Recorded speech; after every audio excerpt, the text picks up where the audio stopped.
पण चिकाच्या वड्या बनवते, म्हणजे कच्च्या दुधाच्या वड्या, तेही आपल्या साध्या दुधापासून आजी ह्या कच्च्या दुधाच्या वड्या जशा बनतात तशाच वड्या बनवते. आणि त्यामध्ये एक वस्तू टाकायची आपल्या साध्या दुधामध्ये, आणि त्या वड्या अगदी जशा कच्च्या दुधाच्या वड्या बनवतो तशाच चवीला पण आणि पौष्टिक अशा वड्या बनवतोय.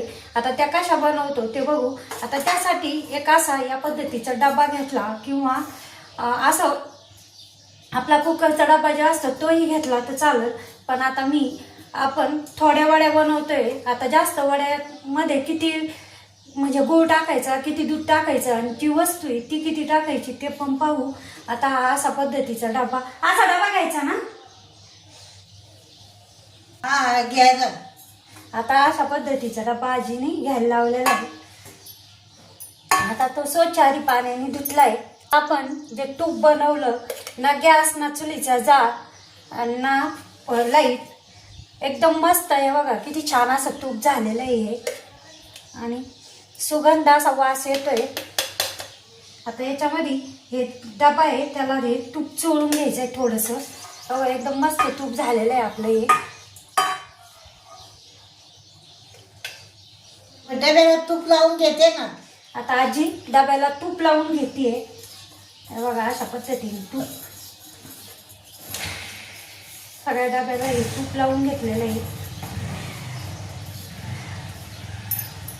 अशा पद्धतीने तूप लावलं.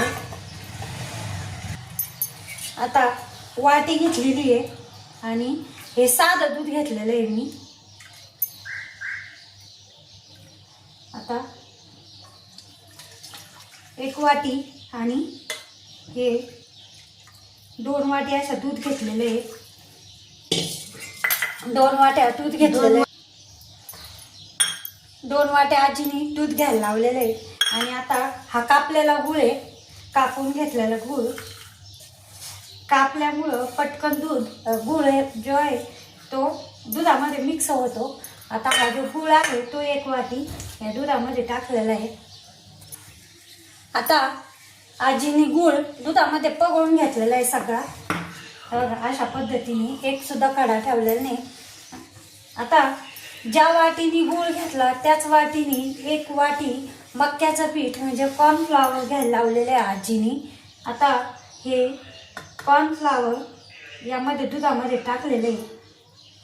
ज्या वाटीने गुळ घेतला म्हणजे 2 वाटी दूध आजीने घ्यायला लावलं होतं. 2 वाटीसाठी 1 वाटी गुळ आणि 1 वाटी हे कॉर्नफ्लॉवर असं पीठ घेतलेलं आहे. मकाचं पीठ घेतलंय. आता ते पिठाची एक सुद्धा आजी आता दूध गूळ हॅलो कमी नाही आले.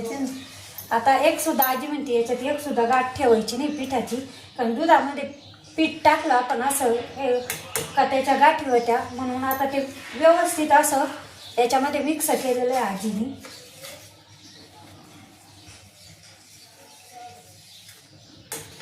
आता हे दुधामध्ये पीठ गूळ सगळं मिक्स झालेलं आहे व्यवस्थित.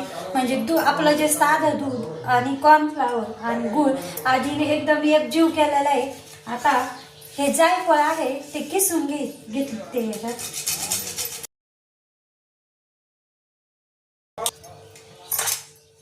आता हे जायफळ याच्यात किसून घेते आणि वेलदोडे काय टाकायचं? येलदोडे टाकायचे. आता वेलदोडे आजीने असेच फोडून टाकायला लावलेले आहे. फोडणी असेच फोडून टाकायचे ना. मग आता काय करायचं? आता असे साला सगट कारण ते साल जेव्हा दाताखाली येतो वडीच्या आजी म्हणे तेव्हा ते एकदम छान लागतात. आता हे असं ठेवलेलं आहे. आता याला आपल्याला 20 मिनिटं वाफ द्यायची आहे. आता वाफ द्यायची, शिट्टी घ्यायची नाही. मग आता मी या झाकणाची शिट्टी काढलेली आहे याची. आता याला आपल्याला 20 मिनिटं वाफ द्यायची आहे लो टू मिडियम गॅसमध्ये. आता आजीने पाणी घ्यायला बस काय एवढं नाही ग, अजून धरती पाणी घे. आता मी घेतलं होतं पण कमी घेतलं. मग आजीने अजून थोडं पाणी. आणि आता हे जे डब्याचं झाकण आहे ते त्याच्यावर ठेवलेलं आहे मी. आणि गॅस चालू केला.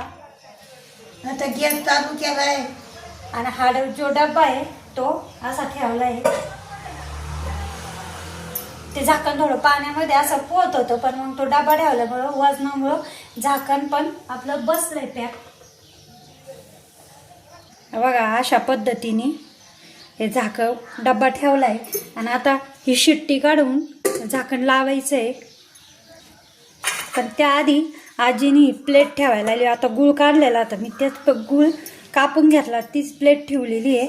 म्हणजे जे पाणी वाफेचं पाणी बनतं ते त्या दुधामध्ये पडू नये आणि दूध पातळ होऊ नये म्हणून प्लेट ठेवलेली आहे झाकण म्हणून. आता शिट्टी काढून झाकण ठेवलेलं आहे. आता याला 10 ते 20 मिनटं कमीत कमी आता झाकण काढून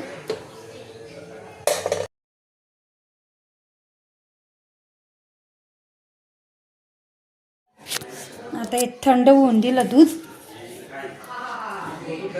काढून आणि आजी कडा काढून घेत आहे. कडा मोकळा केला का मग त्याच्या वड्या छान पडत्या.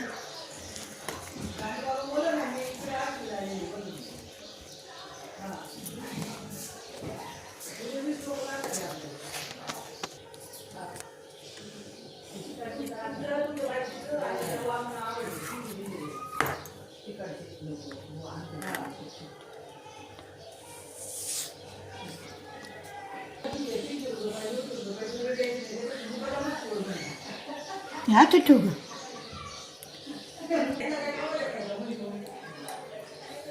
मग उलट्या घालवर